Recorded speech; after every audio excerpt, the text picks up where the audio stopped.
আসসালামু আলাইকুম বন্ধুরা, কেমন আছেন আপনারা সবাই? আমি আপনাদের সবার প্রিয় মাহমুদুল হাসান আজ আপনাদের সাথে একটি নতুন গল্প নিয়ে হাজির হয়েছি। যে গল্পটি আমাদের নাগরিক একাকিত্বের দর্শন বদলে দেবে। তো চলুন বন্ধুরা, গল্পটি শুরু করি। আর হ্যাঁ, যদি এই গল্পটি আপনাদের ভালো লাগে তবে অবশ্যই গল্পটিতে একটি লাইক করবেন এবং আমার চ্যানেলটিকে সাবস্ক্রাইব করে দেবেন। এরপর কী ধরনের গল্প চান তা অবশ্যই কমেন্টসের মাধ্যমে জানাবেন।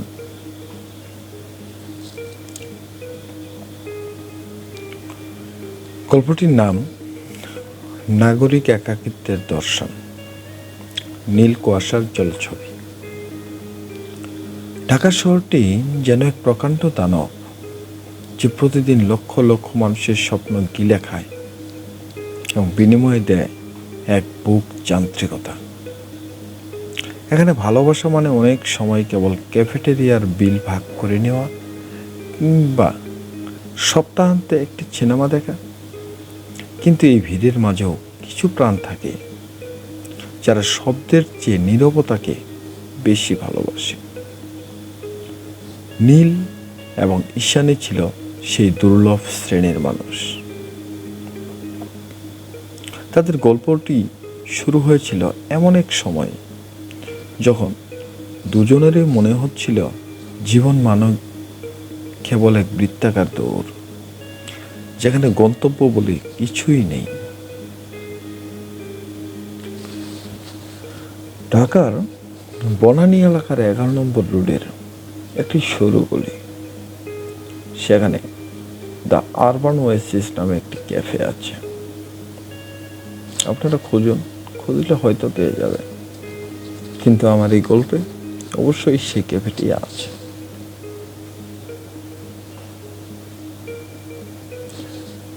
এই ক্যাফেটি সাধারণ মানুষের চোখে খুব একটা পড়ে না, কিন্তু যারা একটু শান্তি খোঁজে তাদের কাছে এটি স্বর্গ। ক্যাফেটির দেয়াল জুড়ে ঝোলানো আছে কিছু পুরনো দিনের সিনেমার পোস্টার, আর বাতাসে সবসময় ভাজা কফির দানা আর দারুচিনির একটি মৃদু ঘ্রাণ খেলা করে। নীল গত 3 বছর ধরে এই ক্যাফের একটি নির্দিষ্ট টেবিলে স্থায়ী বাসিন্দা। বলতে গেলে স্থায়ী খদ্দের।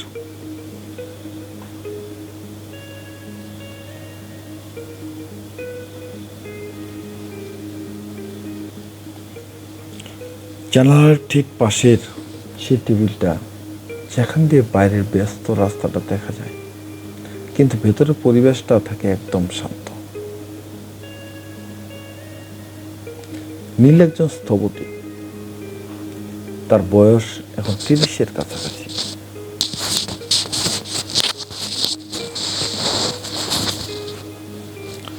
স্থাপত্য নিয়ে তার চিন্তাগুলো বেশ মৌলিক। সে বিশ্বাস করে মানুষ যে ঘরে থাকে সেই ঘরটি তার ব্যক্তিত্বের আয়না হওয়া উচিত। কিন্তু নীল ইদানিং নিজের জন্য কোনো আয়না খুঁজে পাচ্ছিল না। তার ল্যাপটপ ভর্তি নীল নকশা, কিন্তু নিজের মনের ভেতরের শূন্যস্থানগুলো সে কোনোভাবেই ডিজাইন করতে পারতেছিল না। হঠাৎ অন্যরকম একটি দিন আসলো নীলের জীবনে। সেদিন ছিল আষাঢ়ের মাঝামাঝি এক বিকেল। আকাশটা দুপুর থেকেই গুমুট হয়েছিল।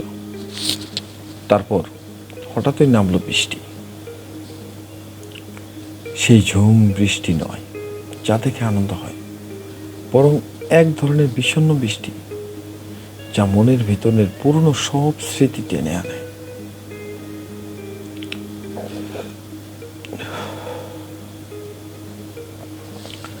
নীল তার ল্যাপটপে একটি গ্রামীণ রিসোর্টের প্রজেক্ট নিয়ে কাজ করছিল। তার মনোযোগ ছিল ল্যাপটপের স্ক্রিনে, যেখানে সে একটি কাচের দেয়াল আর খোলা আকাশের মাঝে সংযোগ তৈরি করার চেষ্টা করতেছিল। হঠাৎ ক্যাফের বেলটা টুং করে বেজে উঠল। কেউ একজন ভিতরে ঢুকছে। নীল অজান্তেই মাথা তুলে তাকালো।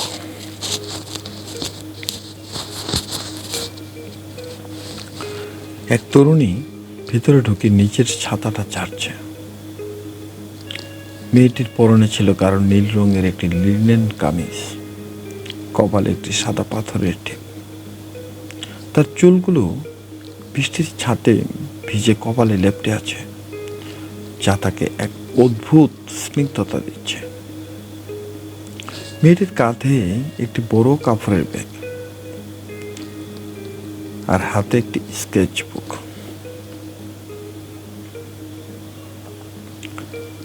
ক্যাফেতে তখন প্রচুর ভিড়। বৃষ্টির কারণে সবাই আশ্রয় নিয়েছে। কোনো টেবিল খালি নেই। মেয়েটি অনেকটা অপ্রস্তুত হয়েই এদিক সেদিক তাকালো।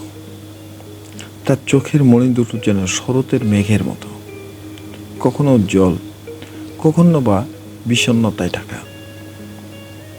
নীল দেখল মেয়েটি তার টেবিলের দিকে এগিয়ে আসছে। এক্সকিউজ মি, আমি কি এখানে একটু বসতে পারি? কোথাও জায়গা নেই আসলে।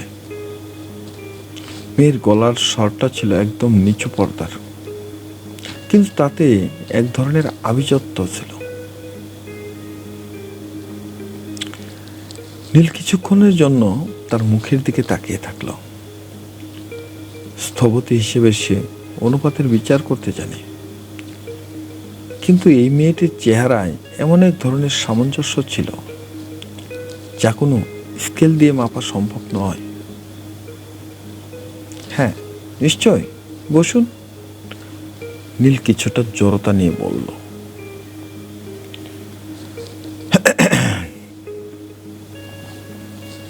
মেয়েটি বসার পর একটি দীর্ঘশ্বাস ফেলল। তার ব্যাগের ভেতর থেকে বের হয়ে এলো কিছু রঙের টিউব আর তুলি। ওয়েটার আসতেই সে কোনো মেনু না দেখে বলল, এক কাপ ডাবল শট এক্সপ্রেসো, চিনি ছাড়া। নীল আবার কাজে ফেরার চেষ্টা করলো, কিন্তু অবচেতন মনে তার নজর বারবার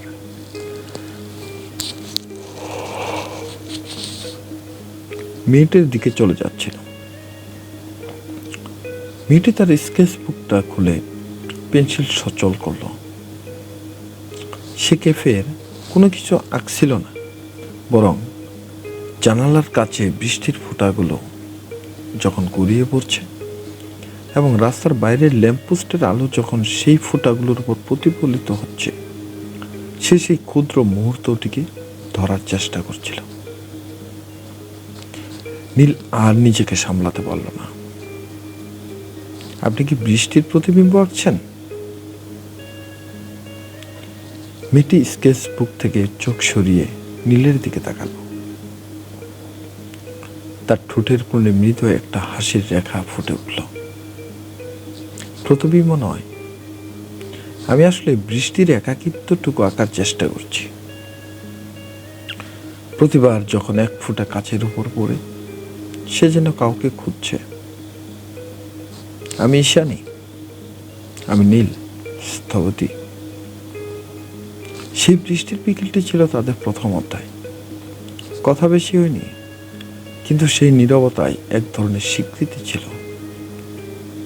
তারা দুজনেই জানতো এই পরিচয় এখানেই শেষ হওয়ার নয়।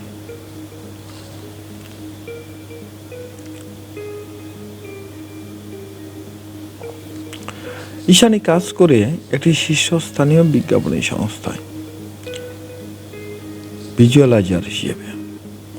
তার জগৎটা রং, ফন্ট আর ক্রিয়েটিভ ব্রিফের মাঝখানে বন্দী। কিন্তু তার আসল জগৎ হলো তার ইনস্টাগ্রাম হ্যান্ডেল, যেখানে সে তার অপ্রকাশিত স্কেচগুলো পোস্ট করে। নীল সেই রাতে বাড়ি ফিরে ঈশানীকে খুঁজে বের করলো। ইনস্টাগ্রামে ঈশানীর প্রোফাইলে ঢুকে নীল যেন এক মায়াবী জগতের সন্ধান পেল। প্রতিটি স্কেচের নিচে ছোট ছোট কিছু লাইন লেখা, যা সরাসরি হৃদয়ে গিয়ে আঘাত করে। নীল ঈশানীকে ফলো করলো। কয়েক মিনিটের মধ্যেই ঈশানীও তাকে ফলো ব্যাক করলো। শুরু হলো আধুনিক যুগের সেই বিশেষ কথোপকথন। প্রথম দিকে তারা কথা বলতো ডিজাইন, আর্কিটেকচার আর শহরের ট্রাফিক নিয়ে, কিন্তু ধীরে ধীরে সেই কথার গভীরে আবেগ প্রবেশ করতে শুরু করলো। মাঝরাতে যখন ঢাকা শহর ঘুমিয়ে পড়ে, তখন তাদের দুজনের চ্যাট বক্স জেগে উঠত। নীল, আপনি কি কখনো এমন কোনো ঘর বানাতে পারেন যেখানে মানুষ কেবল নিজের সাথে কথা বলবে? ঈশানী একবার জিজ্ঞেস করেছিল। নীল উত্তর দিয়েছিল, সেই ঘরের নাম তো হৃদয়। ঈশানী, আমি কেবল দেয়াল তুলতে পারি, কিন্তু তাতে প্রাণের ছোঁয়া দিতে পারে কেবল ভালোবাসা। তাদের কথোপকথনে উঠে আসতো ছোটবেলার স্মৃতি। নীল বলেছিল তার বাবার অকাল মৃত্যুর কথা, তার মায়ের সংগ্রামের কথা।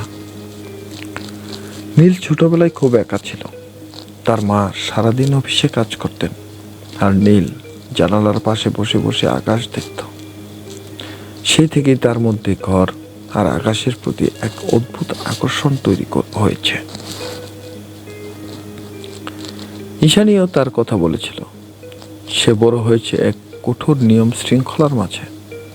তার বাবা ছিলেন একজন উচ্চ পদস্থ কর্মকর্তা, যার কাছে শিল্পের চেয়ে সাফল্যের মূল্য বেশি ছিল। ঈশানী যখন ছবি আঁকতে চাইতো, তার বাবা বলতেন,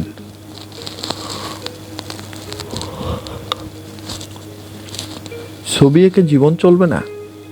তাই ঈশানী বিজ্ঞাপনের চাকরিতে ঢুকেছে বাবার জেদ পূরণ করতে, কিন্তু তার ভেতরের শিল্পীটি প্রতি রাতে গুমরে কাঁদে। এই ভাগ করে নেওয়ার দুঃখগুলোই তাদের আরো কাছে টেনে আনলো।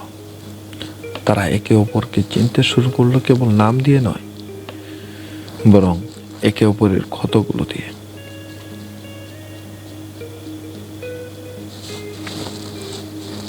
শরৎকাল মানেই নীল আকাশে সাদা মেঘের ফেলা, কিন্তু ঢাকার ধুলাবালির মাঝে সেই শরৎ খুঁজে পাওয়া কঠিন। নীল আর ঈশানী ঠিক করলো তারা ধানমন্ডি লেগে দেখা করবে। সেদিন বিকেলে রবীন্দ্র সরোবরে উপচে পড়া ভিড়। তরুণ তরুণীরা আড্ডায় মশগুল।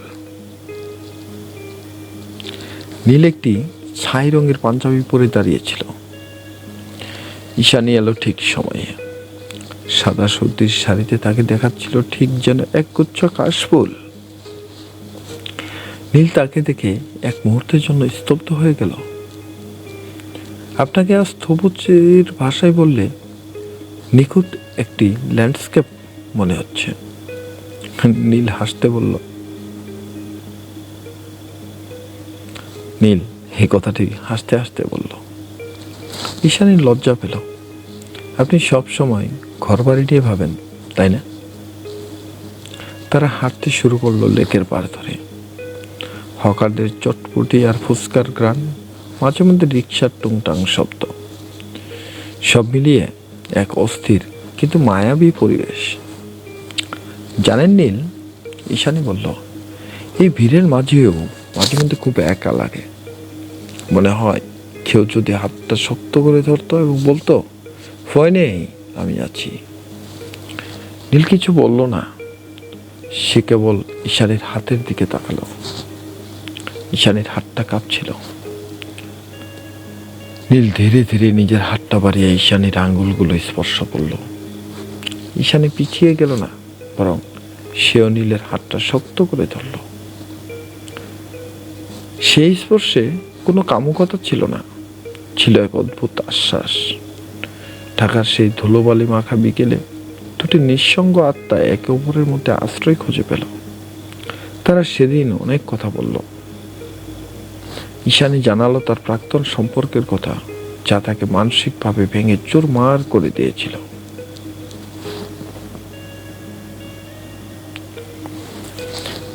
ঈশানীর জীবনে আরমান নামটি ছিল একটি দীর্ঘস্থায়ী বিষণ্ণতার নাম।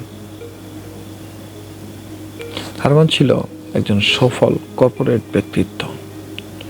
শুরুতে তাদের সম্পর্কটা খুব রোমান্টিক মনে হলেও ধীরে ধীরে আরমান তার আসল রূপ দেখাতে শুরু করলো। আরমান ছিল অত্যন্ত পসেসিভ। ঈশানী কার সাথে কথা বলবে, কি পোশাক পরবে, এমনকি সে ছবি আঁকবে কিনা, সবই আরমান ঠিক করে দিতে চাইতো।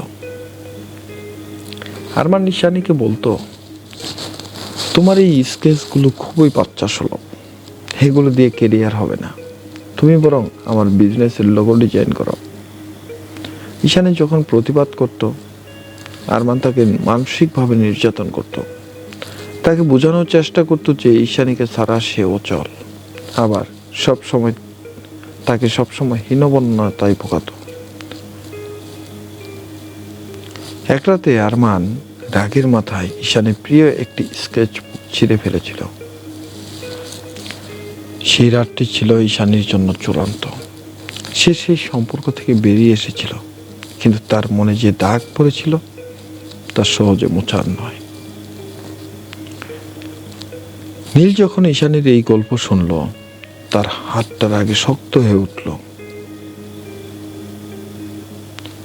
সে ঈশানীকে বলল, ঈশানী, প্রেম মানে কারো ডানা ছেটে ফেলা নয়, প্রেম মানে ডানা মেলার জন্য একটি বড় আকাশ দেওয়া। আমি আপনার সেই আকাশ হতে চাই। ঈশানী নীলের দিকে তাকালো। তার চোখের কোণে জল। সে বুঝতে পারল নীল আর আরমান এক নয়। নীল তাকে তার মতো করে গ্রহণ করতে চায়।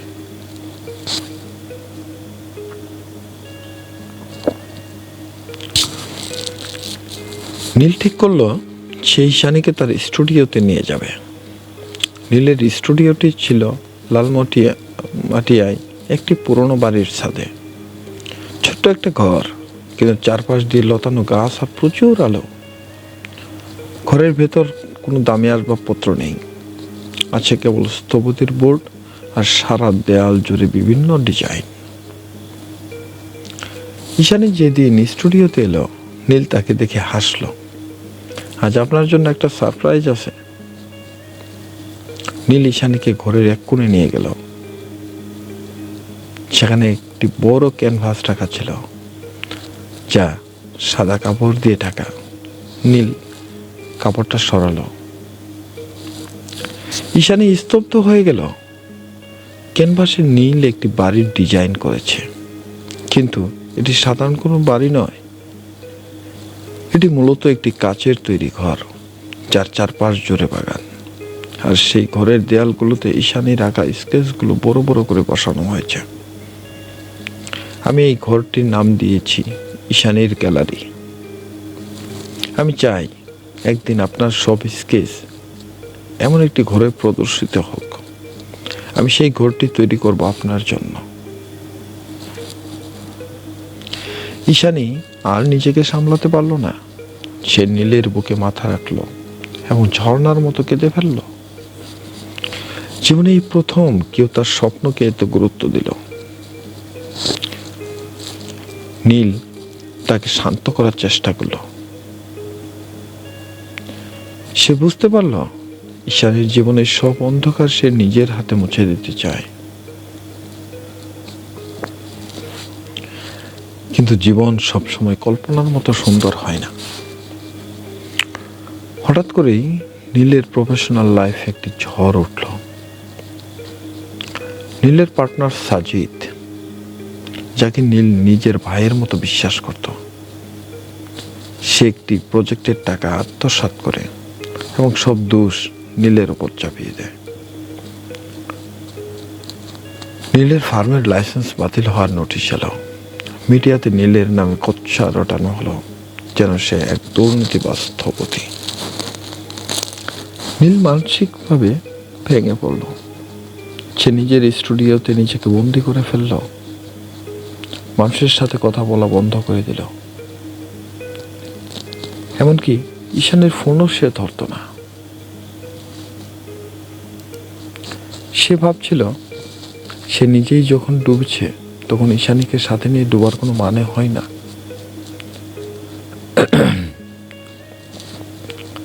একই সময়ে ঈশানীর বাবা হঠাৎ ব্রেন স্ট্রোক করলো। তাকে নিয়ে ঈশানীকে দ্রুত সিঙ্গাপুরে যেতে হলো। ঈশানী নীলকে বারবার মেসেজ পাঠালো, কিন্তু নীলের কোনো উত্তর নেই। নীল তখন নিজের লড়াইয়ে ব্যস্ত। সে আইনিভাবে নিজেকে নির্দোষ প্রমাণ করার চেষ্টা করছিল, কিন্তু তার চারপাশের অন্ধকার তাকে গ্রাস করছিল। সিঙ্গাপুরের হাসপাতালের বারান্দায় বসে ঈশানীও কাঁদছিল। তার মনে হচ্ছিল, আবার কি সে একা হয়ে গেল? নীল কি তাকে ছেড়ে দিল? আধুনিক সম্পর্কে এই এক সমস্যা, সামান্য ভুল বুঝাবুঝি বা নীরবতা পাহাড় সমান দূরত্ব তৈরি করে দেয়।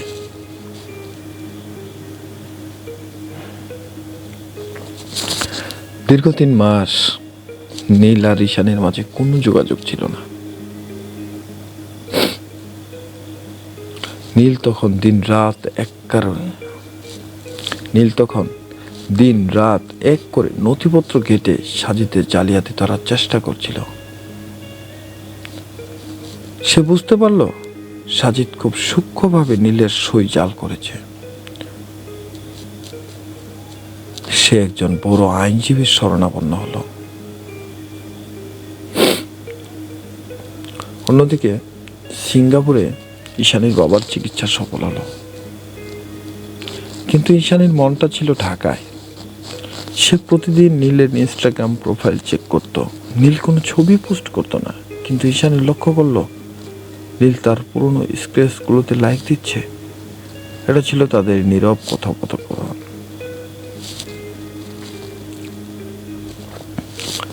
এক রাতে নীল ঈশানীকে ফোন করলো।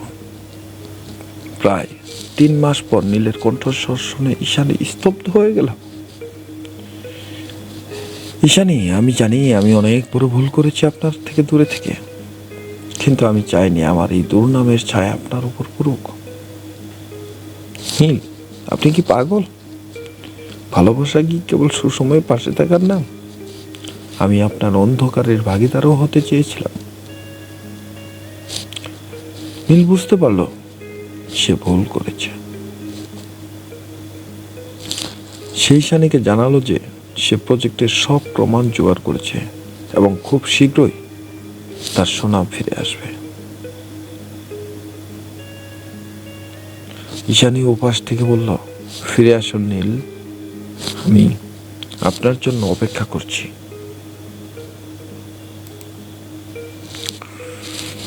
নীল আইনি লড়াইয়ে জয়ী হলো।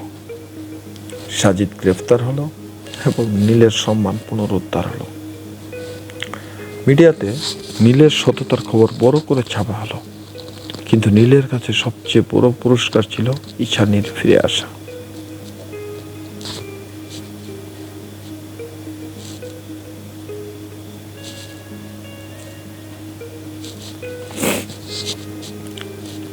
সেদিন ছিল শীতের এক কুয়াশাচ্ছন্ন রাত। বন্ধুরা, কেমন লাগছে আপনাদের? যদি গল্পটি ভালো লাগে, আবারও আপনাদের রিকোয়েস্ট করতেছি আমার চ্যানেলটিকে একটু সাবস্ক্রাইব করে দেবেন এবং গল্পটিতে লাইক করবেন। আমি জানি স্টোরি টেলার হিসেবে আমি নতুন, তবে চেষ্টা করছি আপনাদেরকে কিছু মৌলিক গল্প উপহার দেওয়ার। দয়া করে পাশে থাকবেন। ধন্যবাদ। আমরা আবারও গল্পে ফিরে আসছি। যে কথা বলতেছিলাম, সেদিন ছিল শীতের এক কুয়াশাচ্ছন্ন সকাল। নীল এয়ারপোর্টে দাঁড়িয়েছিল ঈশানীকে রিসিভ করার জন্য। ঈশানী যখন বেরিয়ে এলো, নীল দেখল তার মুখে এক অদ্ভুত ক্লান্তি, কিন্তু চোখে এক গভীর শান্তি। তারা একে অপরের দিকে তাকিয়ে কিছুক্ষণ দাঁড়িয়ে থাকলো। কোনো কথা হলো না। কথা বলার প্রয়োজনও ছিল না। নীল এগিয়ে গিয়ে ঈশানীর কপালে একটি দীর্ঘ চুমু খেল।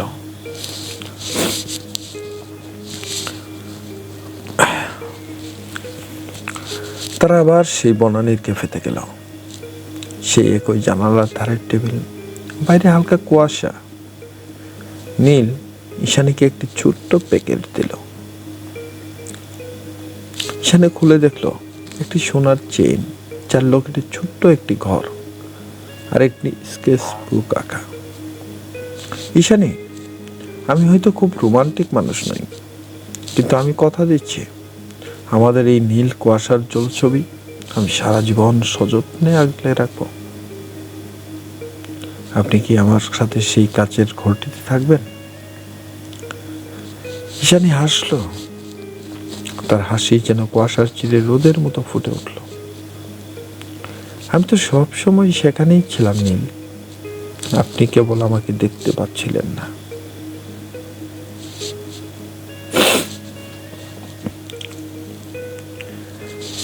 মানুষের জীবনে প্রেম আসে যায়, যদি প্রতিটা প্রেমেরই এরকম সফল সমাপ্তি হতো তবে কতই না ভালো হতো। এই সকল সফল সমাপ্তি শুধু গল্পেই সম্ভব, বাস্তবে অনেক অনেক অনেক ব্যথাতুর জীবন। এই জীবনে সফল অনেকেই হয়, কিন্তু প্রেমের সফল অনেক কঠিন বিষয়। সবাই হতে পারে না, দু একজন আছে সৌভাগ্যবান যারা আপাত দৃষ্টিতে সফল হয়, কিন্তু আবার তাদের মাঝে বিচ্ছেদ আসে। একে অপরের প্রতি প্রেমের ক্ষেত্রে চাওয়াটা থাকে অনেক বেশি। যাই হোক, আমরা কথা বলবো, তবে আগে গল্পটি শেষ করে নিই। নীল আর ঈশানীর বিয়ে হলো বসন্তের এক বিকেলে। তাদের বিয়েতে কোনো জাঁকজমক ছিল না, ছিল কেবল কিছু প্রিয় মানুষের উপস্থিতি। নীল এখন তার নিজের ফার্ম চালায়, আর ঈশানী তার স্বপ্নের গ্যালারি উদ্বোধন করেছে।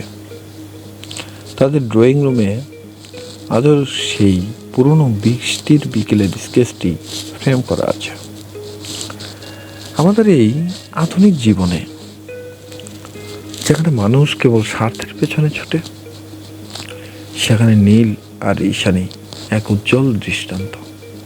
তারা প্রমাণ করেছে যে ভালোবাসা মানে কেবল পাওয়া নয়, ভালোবাসা মানে ধৈর্য ধরা, বিশ্বাস রাখা আর একে অপরের অসম্পূর্ণতাকে পূর্ণতা দেওয়া। ঢাকা শহর আজও ব্যস্ত, রাস্তায় আজও জ্যাম থাকে, ক্যাফেগুলোতে আজও ভিড় হয়, কিন্তু নীল আর ঈশানী যখন একে অপরের হাত ধরে বেলকনিতে দাঁড়ায়, তখন এই পুরো শহরটা যেন তাদের হয়ে যায়। কুয়াশা কেটে গেছে কেবল, এখন কেবল স্বচ্ছ নীল আকাশ, আর সেই আকাশে তারা দুজন মিলে এঁকে চলেছে তাদের জীবনের সবচেয়ে সুন্দর জলছবিগুলো।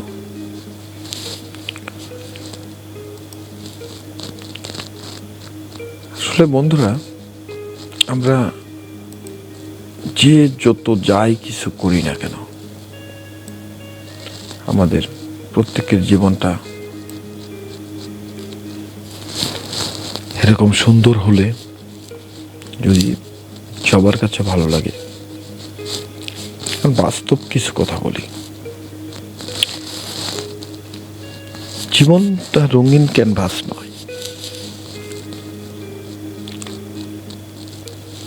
আপনার জীবনে চলার পথে প্রতি পদে পদে আপনাকে কাটা আঘাত করবে। রাস্তাটি অনেক পিচ্ছিল, কিন্তু আপনাকে সেই রাস্তায় একাই চলতে হবে। আপনি হয়তো ভাববেন যে কেউ একজন আপনাকে হেল্প করবে, আপনার পাশে থাকবে। কিন্তু না, এই দুনিয়াটা বড় নিষ্ঠুর, বড়ই স্বার্থের পাগল। এখানে সবাই স্বার্থ ছাড়া এখানে কেউ কাউকে এক মুহূর্ত জন্য বিশ্বাস করে না।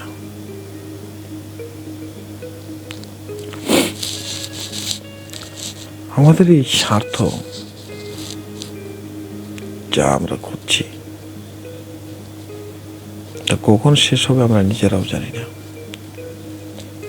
হ্যাঁ, একটি কথা প্রায় শোনা যায়, প্রায়ই আমরা বলি, যতক্ষণ শ্বাস ততক্ষণ আস। আপনারা যদি কথাটিকে একটু বিশ্লেষণ করেন তাহলে দেখবেন এই কথার মাঝে অনেক সুন্দর একটি কথা লুকিয়ে আছে। যতক্ষণ শ্বাস ততক্ষণ আস, অর্থাৎ আপনি যে পর্যন্ত শ্বাস গ্রহণ করবেন, বেঁচে থাকবেন, ততক্ষণ পর্যন্ত আপনার আশা থাকবে। কিন্তু যখনই আপনি চলে যাবেন, আপনার শ্বাস বন্ধ হয়ে যাবে, তখনই দেখবেন যে আপনার সেই আর নেই।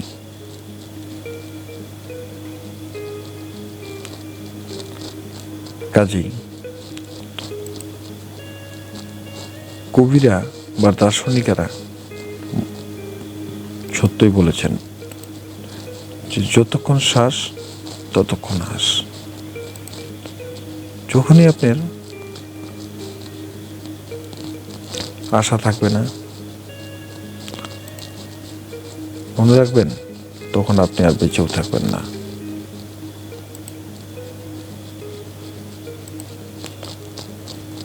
এই জন্য আপনি যে পর্যন্ত বেঁচে আছেন, আপনাকে আশা নিয়ে বাঁচতে হবে। যদি আপনার আশা না থাকে, তবে আপনি নেই।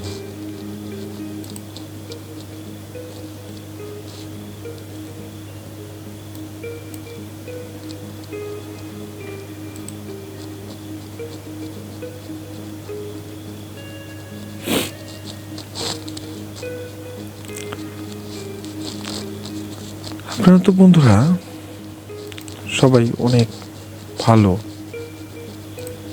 অনেক রোমান্টিক কথা বলেন আপনারা। আপনি দেখেন, আপনার কাছে মনে হতে পারে যে আপনার জীবনটা খুবই সুন্দর, কিন্তু যখন আপনি অন্যের জীবনের দিকে তাকাবেন, তখন দেখবেন আপনার কাছে মনে হবে যে আপনার চেয়ে ওর জীবনটি সুন্দর। আসলে কি তাই? না, আপনার কাছে ওর জীবনটা সুন্দর মনে হতে পারে, কিন্তু আপনি দেখেন সে আবার বলবে যে আপনার জীবন সুন্দর। আপনি বলবেন তার জীবন সুন্দর, সে বলবে আপনার জীবন সুন্দর। আসলে আমরা কেউই স্ব জায়গায় সুখী না। আমরা সবসময় ভাবি যে ও সুখী, আমরা শুধু অন্যকে অনুকরণ করতে চাই, কিন্তু নিজেকে অনুকরণ করতে চাই না। নিজের জন্য আমরা কোনো কিছুই সময় রাখি না। যে আজ আপনাদেরকে যে গল্পটি শোনালাম, সেই গল্পটি যদি আপনি দেখেন, তাহলে এখানে কিন্তু নীল এবং ঈশানী তারা নিজেদের জন্য সময় বের করছে। ঈশানীর সাথে আরমানের সম্পর্কটা ভেস্তে যাওয়ার মূল কারণটা ছিল, আরমান ছিল খুব পসেসিভ এবং সে নিজের ভালোটাই বুঝতো। যা তার কাছে ভালো লাগে সে তাই অন্যের উপর চাপিয়ে দিতে চেষ্টা করেছে। পক্ষান্তরে নীল কিন্তু তা করেনি।